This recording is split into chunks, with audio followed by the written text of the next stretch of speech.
Hello, hello, my beautiful people. Is Adriana here? Welcome back to Perspective Podcast. Welcome to Perspective Podcast, where we explore the stories that shift perspective and always how we can inspire to transformation.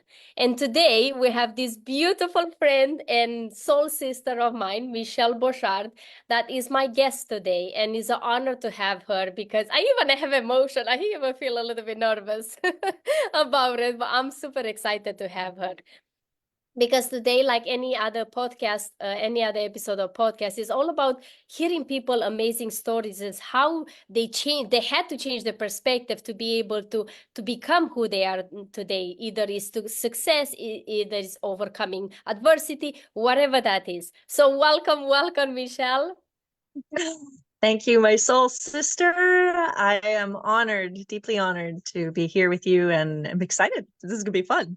Yes, Michelle, she is here she's from Victoria, Vancouver in Canada, and also she's the CEO or the founder of Natural Entrepreneur. She's an amazing entrepreneur. She's a amazing human and a good friend of mine, and we're doing a lot of things together. We hear each other in a daily basis, and I'm just absolutely a pleasure to have her here. So let's dive into deep into what exactly we go straight to the good stuff, no, Michelle?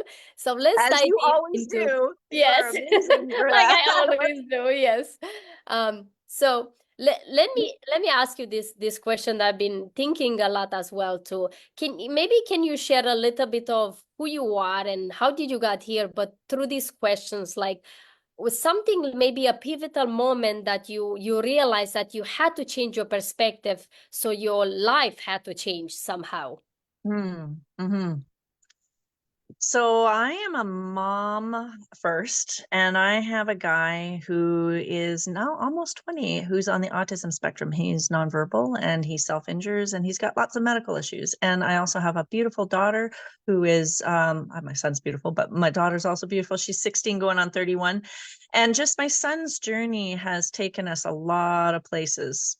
And one of the places it took me, and one of the pivotal moments that changed the direction of my life, to come out of adversity, if I want to put it that way, from a victim mindset into a victor mindset, was realizing that nobody's going to come save me, and the systems are failing.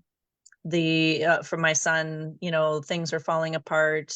I'd gone everywhere and done everything that I could, and it still wasn't working. And so it was it was clear that I had to figure it out. Yeah. And moms do that. And so at the time, I was not only at a full-time job myself, but I also was running had to take on his care team and all of his schooling, because the school system had punted him out. And my daughter was experiencing issues that were related to living in an extreme environment at times, frequently actually.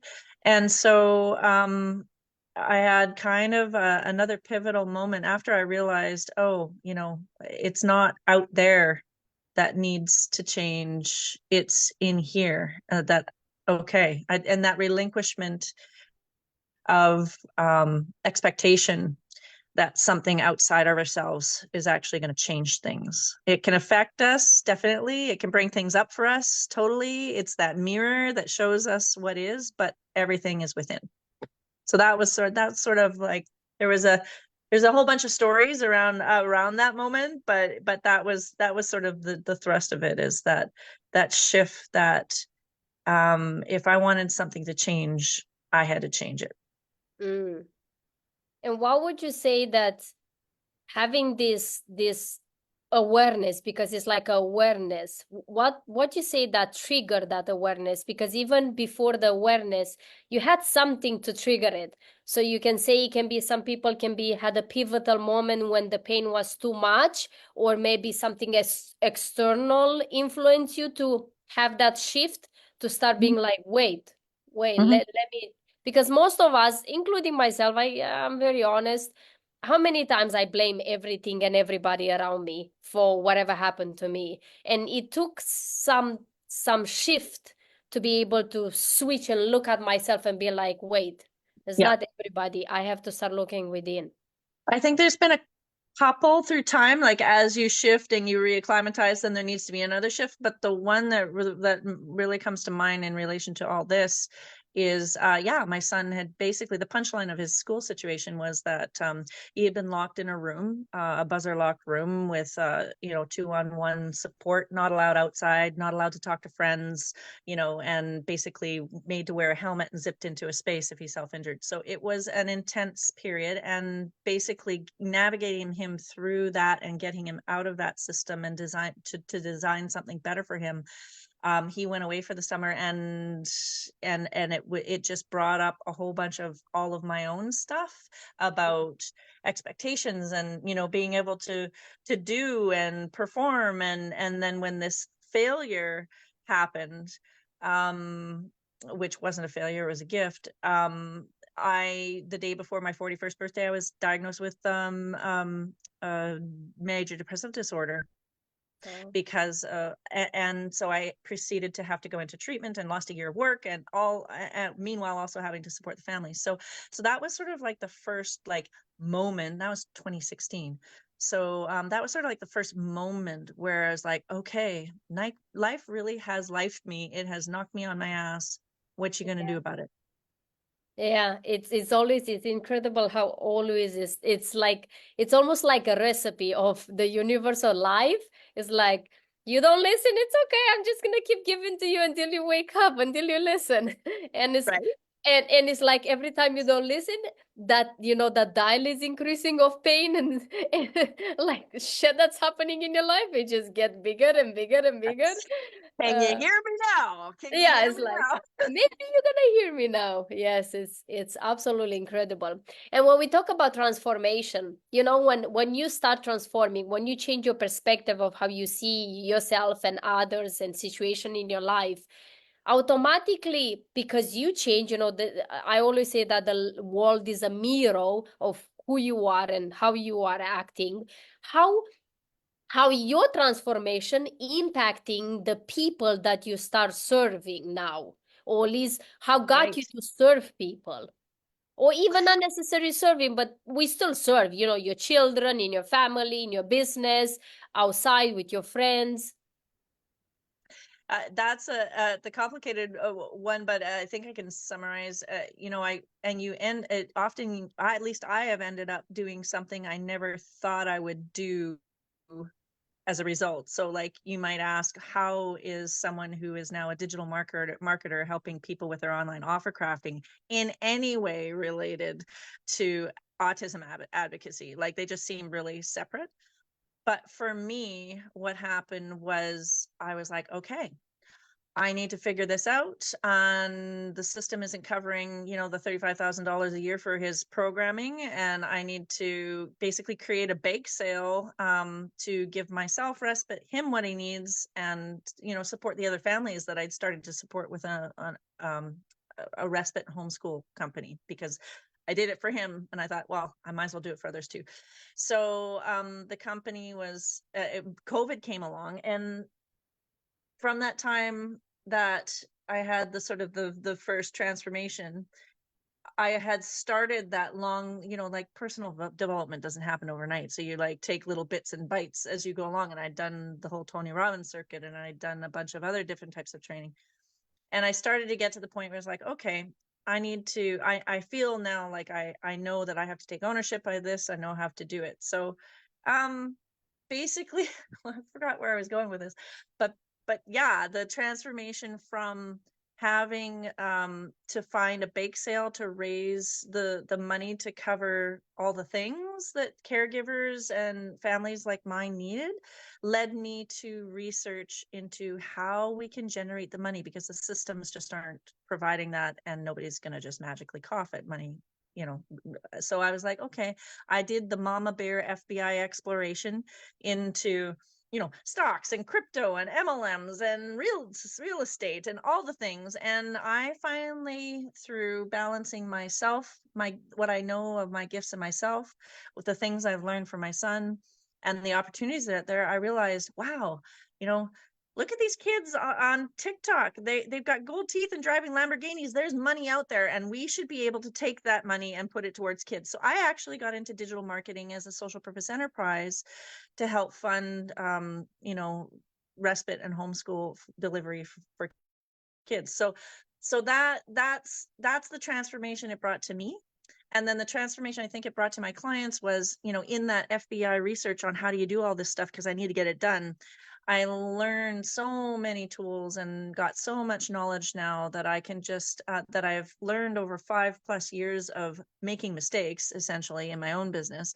And now I can just give people shortcuts straight to the good stuff on how to deliver. And so I say, okay, when you're crafting an offer, this and this, and not that and that. And when we need to get real about this. And I've had to learn everything myself and do everything myself, so I know the things to avoid. And so lots of people have helped me along the way, including you being my guinea pig in some of the tech offers. But but I always try and benefit and help transform others with the learning that I have. And I think that-that's why I love doing online business, because these lessons, these pieces that we come out of, are these pieces of adversity with, are the gifts, are the nuggets that we share online with other people to help them in theirs. It is. It's beautiful to see the transformation that is happening to those around you, because they, like they kind of slowly start modeling towards, like, oh, I see. And it's almost like you are example. You become a, how they say, lead by example. You become an example to your children, you become an example to those around you. And some people will start pivoting and be like, I know Michelle before and I know Michelle after. So then with all her struggles and all her adversity and with 2 children, all of that, if she could do it, then it's almost like I don't have an excuse. I know I can do that too. So it's a well, if I can do it, anybody can. Exactly. What would you share? What would be like the habits or the practices that help you to constantly stay resilient during the times of adversity? Because even through the transformation, it's a transformation that never ends, and it's constantly you battling different problems as you grow. You know what they say, bigger you go, bigger problems you have. So what will be the practices that you constantly help you to bring you back to and not kind of wander or go backwards? Well, one of the things would be to have an excellent brain mechanic like Adriana, because and seriously, I don't, and I know we're friends and I love you, but you guys, seriously, this woman is talented. You need talented people. You are not going to be able to do all of the pieces all by yourself. You need talented people who are experts for whatever reason, in the areas that you need help with, and you need to model after people who have the results that you want. And I just, no word of lie, Adriana is really talented at getting in and unhooking very quickly some of the things that takes years otherwise to kind of resolve. So kind of having talented people, I think, is one.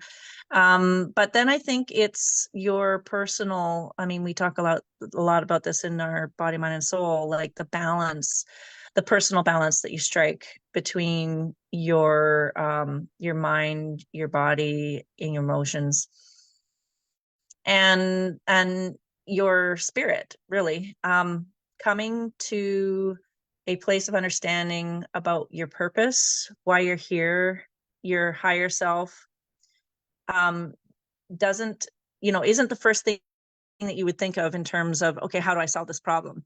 But it is the thing that will be your North Star and kind of bring you constantly back to centeredness, and just having the routines and practices that focus you back in on internal reflection. So, a really great morning routine with clearing of your thoughts, your emotions, your energy, your body.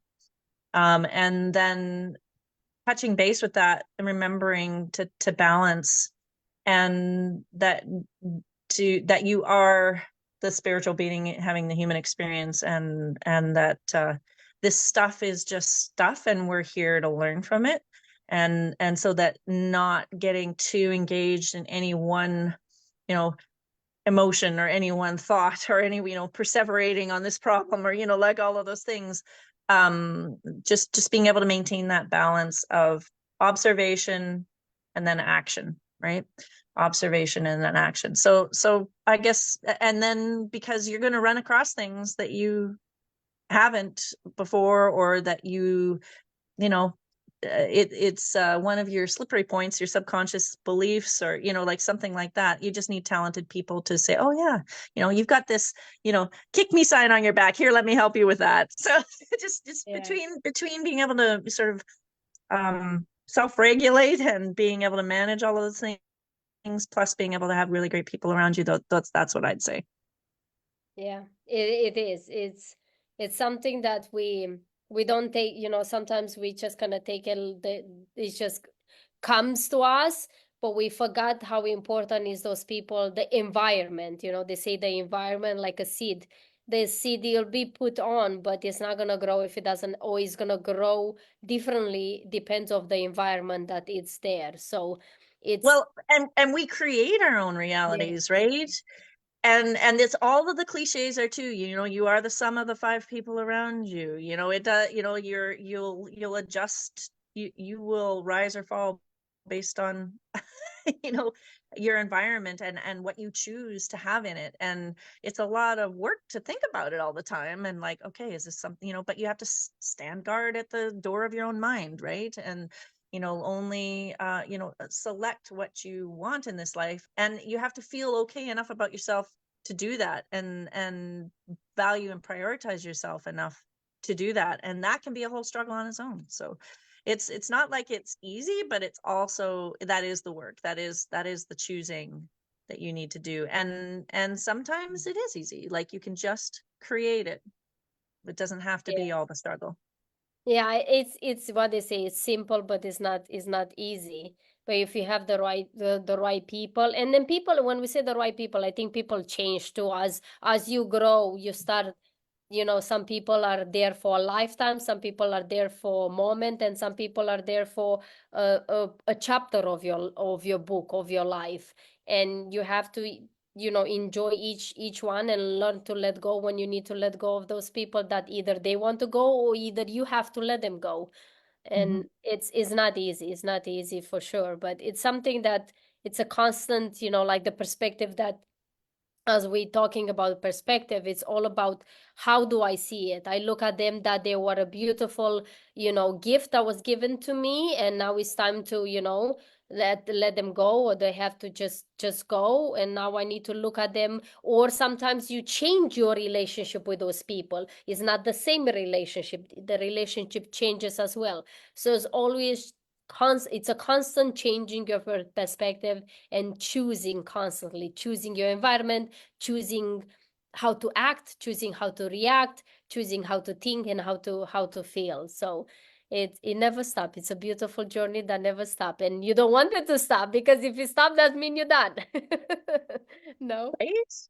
Yeah, I mean, there's that parable of the second arrow, where the first life can strike you, and it can hurt, but and that's the first arrow. But the second arrow we shoot ourselves with, and that's what causes suffering Yeah. from it. So like, if we can take from the thing, like the gifts, and have people, wonderful people like you, who keep us accountable and keep us on track, you can have those supports. But really, there's a moment between when something happens and when we respond, that we get to choose how we respond and how we look at the world. And I'm literally this moment, like, I find that especially when you have long persistent problems, or you're supporting someone with long persistent problems, it's really easy to slide into the suffering, slide into the victimhood, slide into those things, when really every moment is a new moment, and we create, we can shift that suffering into gratitude.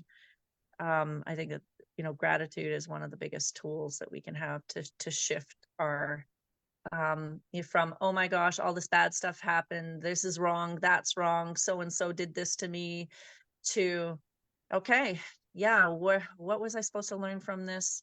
How does this benefit me? What can I change to improve to not have it happen again?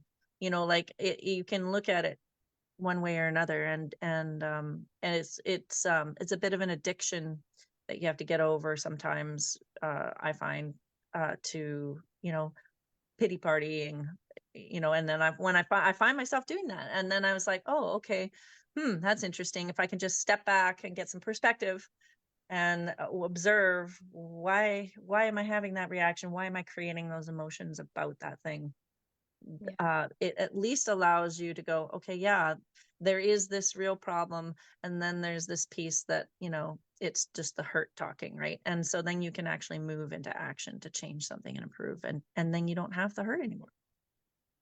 That was beautiful. And it's, I think for our listener, I hope you guys took some notes, because that was great advice. And you almost answered my last question will be, what will be the advice you will give to the audience in terms of adversity? And you just did. So that was awesome. So if you even catch that, you might want to replay that and take some notes. Michelle, Yeah, where people can find you? I'd love to connect. You can find me on Facebook under Michelle Boshard, or you can come to my website, naturaleNtrepreneur.ca, and you can book a call with me about your offer, or your, you know, your mindset about it, or any of the tech that you need to be able to execute your online business, because I love to help people share their gifts that they distill out of their adversity. So that's literally what I love to do, and it's that it make it happen in a way that's natural for you. That's why Natural Entrepreneur, aside from the fact that I'm a biologist and my mom was awesome into nature. So Yes, and she is the picture that she puts every time. I feel like I'm in her walks in the nature with her. So you gotta check that out. And even on the website, each program and each thing that she does, service that she does, is attached with such a beautiful picture. So I just loving it. You definitely want to check that out. So, Michelle, as we're approaching to our end, I have 3 fire-up questions for you. So we'll answer as fast as you can. okay. And then we'll close it here. So the first question is, what is one thing that you would like to do every day that brings you joy? Brings me joy. Just connecting with my friends and family. I whenever I connect, it fills my cup. Good. Yes. Second question, if you could have dinner with anybody, dead, alive, who would be? The one that's coming to my mind is Nikola Tesla. I'd love to figure out how he perceived all of that stuff. Great. And the last question, what would you hope your legacy will be? To create ease and joy for caregivers experiencing burnout, and to fund ecological restoration. Those are definitely my 2 clear goals, and that is why I hustle every day. And I am fortunate enough to do the hustle in a thing that brings me joy and connects me with people, and brings their gifts into the world. That was beautiful. Great answers. And any answer is just it's not wrong or right. It's just your beautiful answers. And you have such a beautiful mission. And I love working with you. I love being around you. You help me tremendously. If anybody there is all struggling with anything that has to do with creating or even bringing birth to something in this world, and you want to create your business and you don't have even where and what to start, where to start, how to do it, all of those questions Michelle can definitely answer at the Natural Entrepreneur. And we're going to keep it very natural to you, to your own way and your own style. So please check her out. Well, Michelle, it's been absolutely a pleasure to have you here. Thank you so much again. Thank you for all listener here. And thank you. Thank you for listening to our Perspective podcast. And if you enjoyed this beautiful podcast and this episode, please subscribe it, share it, and share it with your friends. And remember, everything, again, this is just my perspective, everything in life is just a matter of perspective. Until then, I will see you next time. Bye-bye. Bye.